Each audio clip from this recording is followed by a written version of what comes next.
Awesome. Part 8.5. Here we go.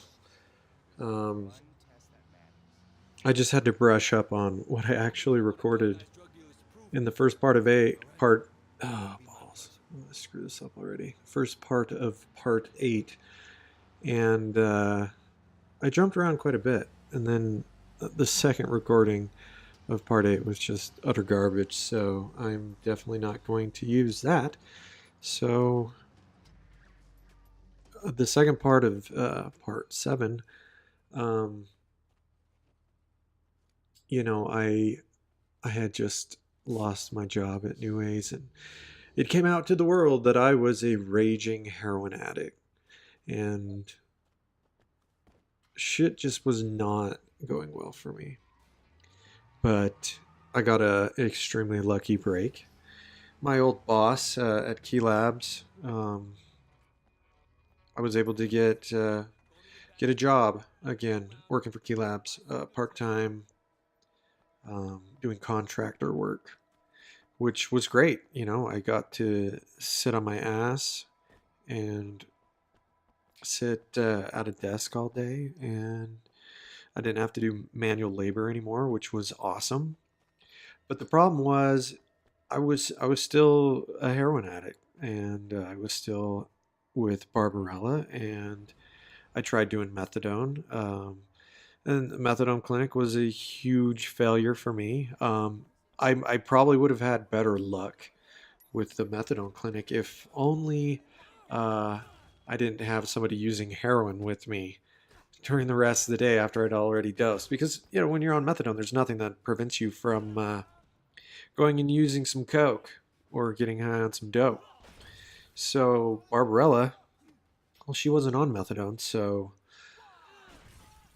I wanted to get high, and so I still used coke, and I still used heroin, and I used methadone in the morning. I'd go get dosed, and then I would go to work, and I would try to be as a normal, productive member of society as I could be, and shit just doesn't work that way when heroin's involved, and you've got a girlfriend that is like a 2-ton anchor around your neck, dragging you down.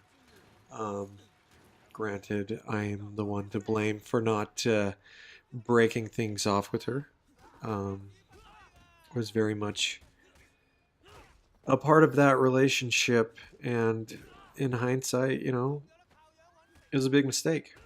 And Barbarella was, at this point, Barbarella was not even that nice to me. So why I was still there is a mystery to me.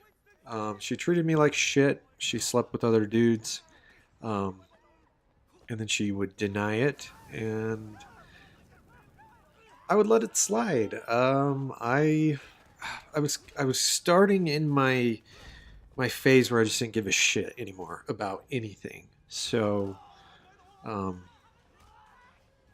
walking in on her in bed with another dude.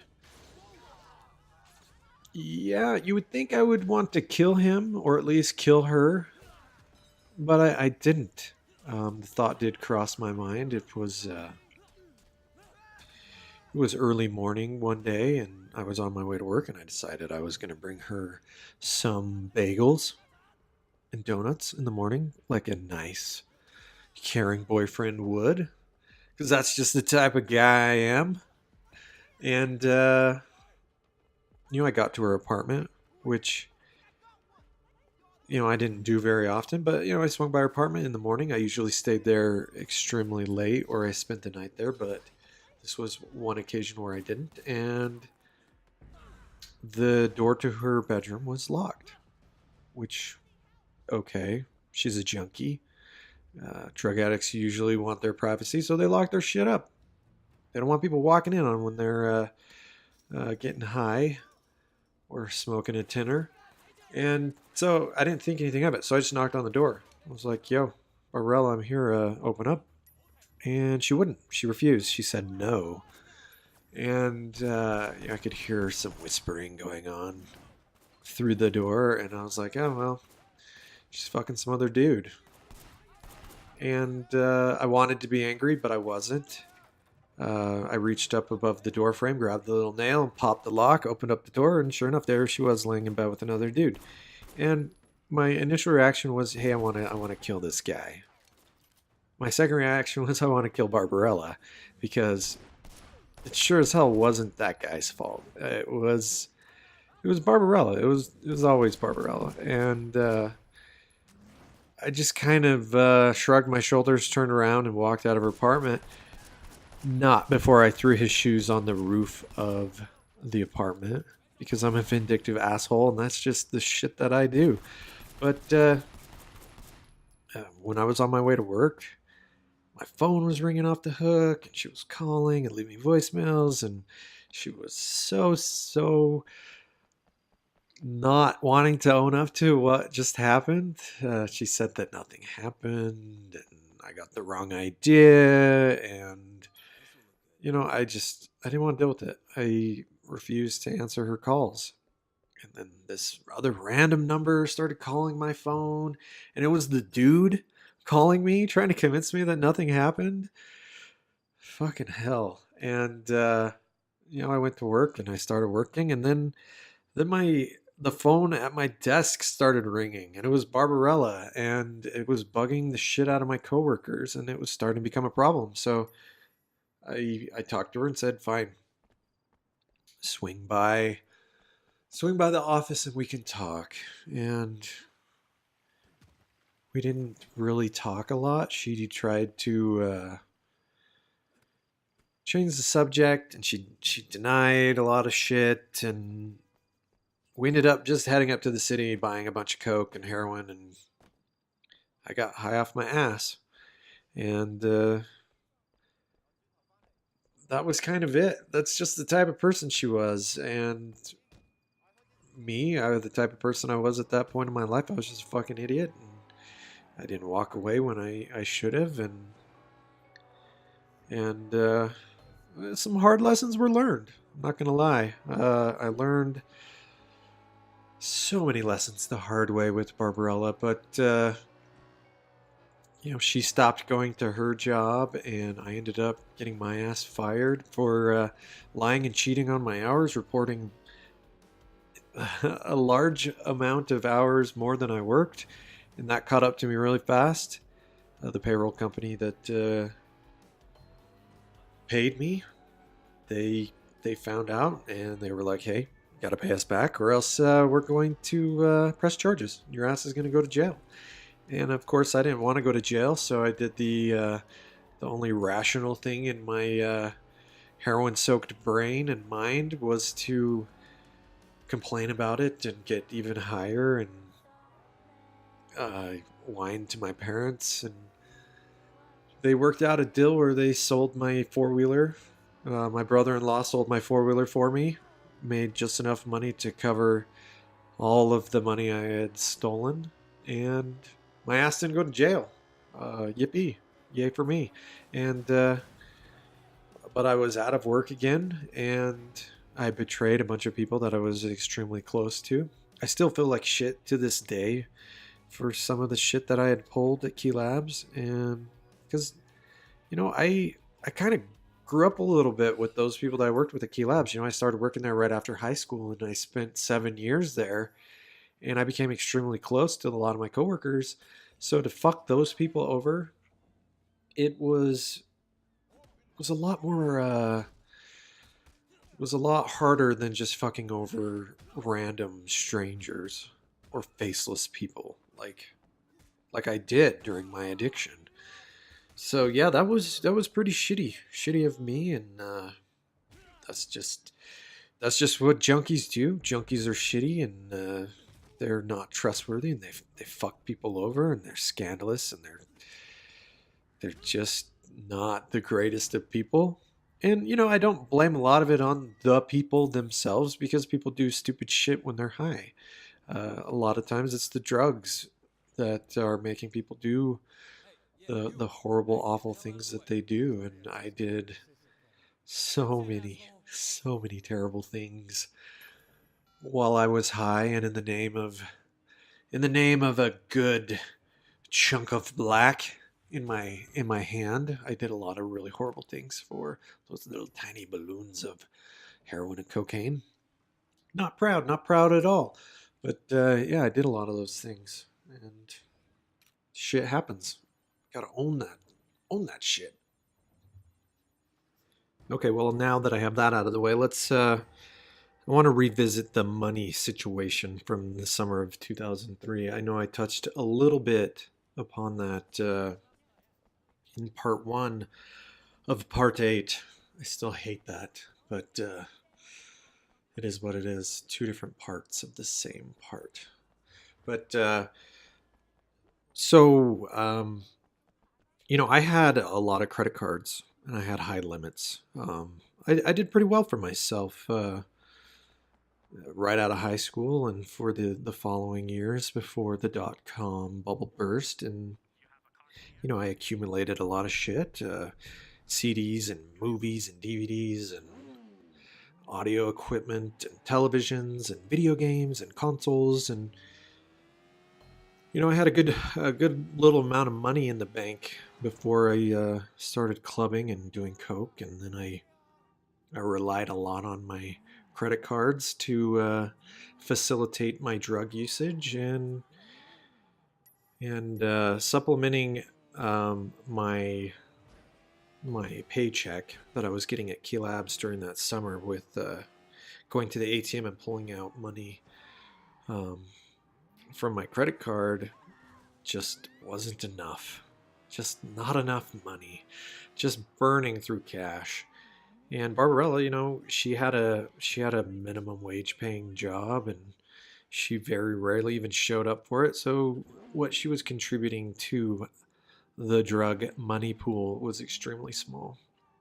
To this day, I still have no idea how she even afforded to pay rent for her apartment, and I don't think she ever did.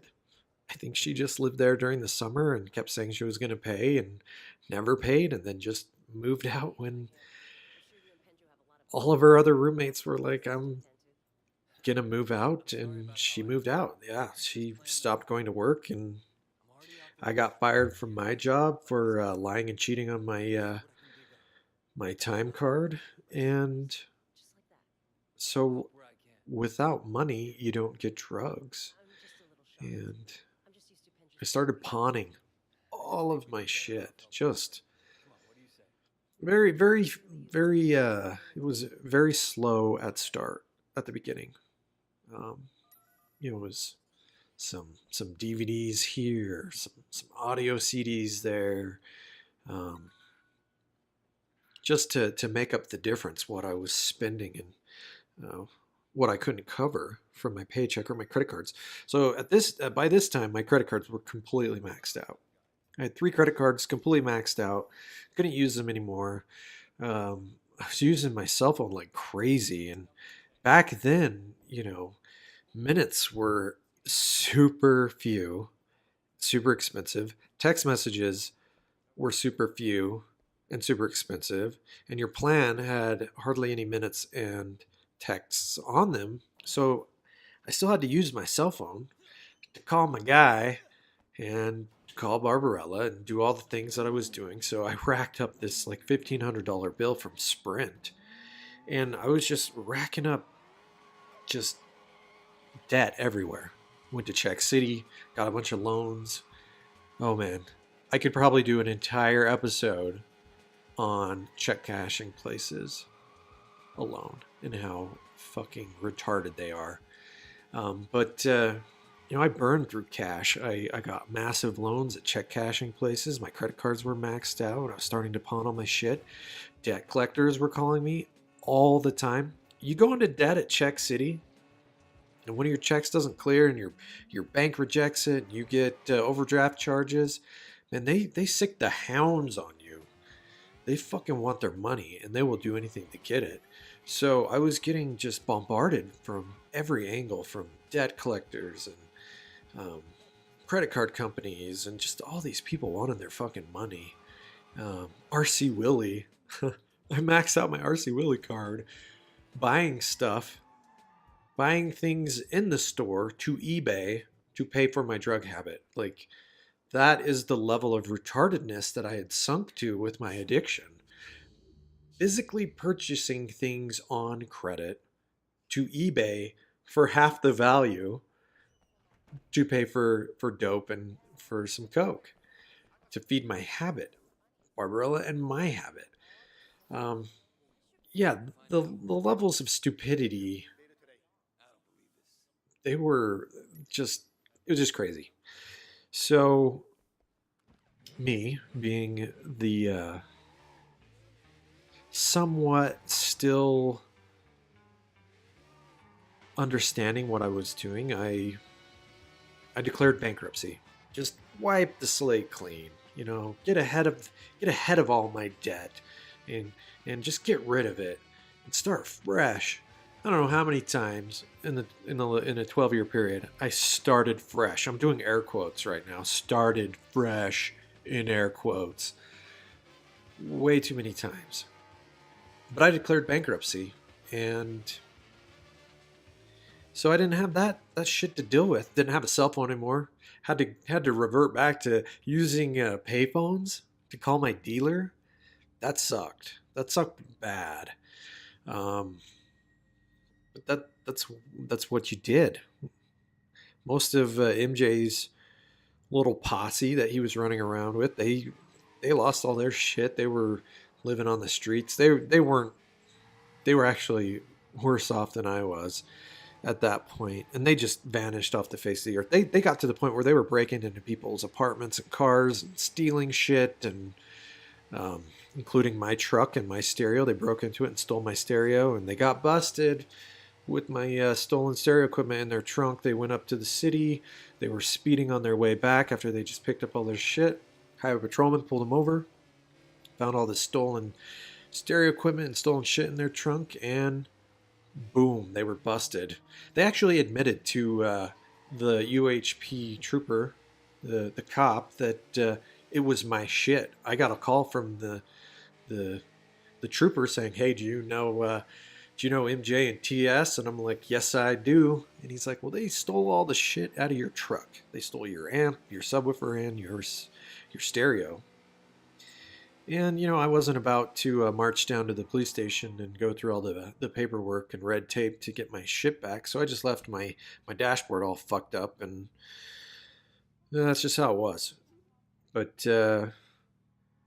money was really tight and hard to come by, and people started coming to me. These other junkies that were stealing shit from other people. They would come to me with their electronics, like they knew I came from a tech background and I was really great with computers, and they would bring stolen laptops to me to wipe clean so that they could resell them or pawn them or whatever. And usually, when people would bring me stolen laptops and stolen shit that they wanted serial numbers gone from, or they wanted all their shit wiped from, I got a balloon or two out of it.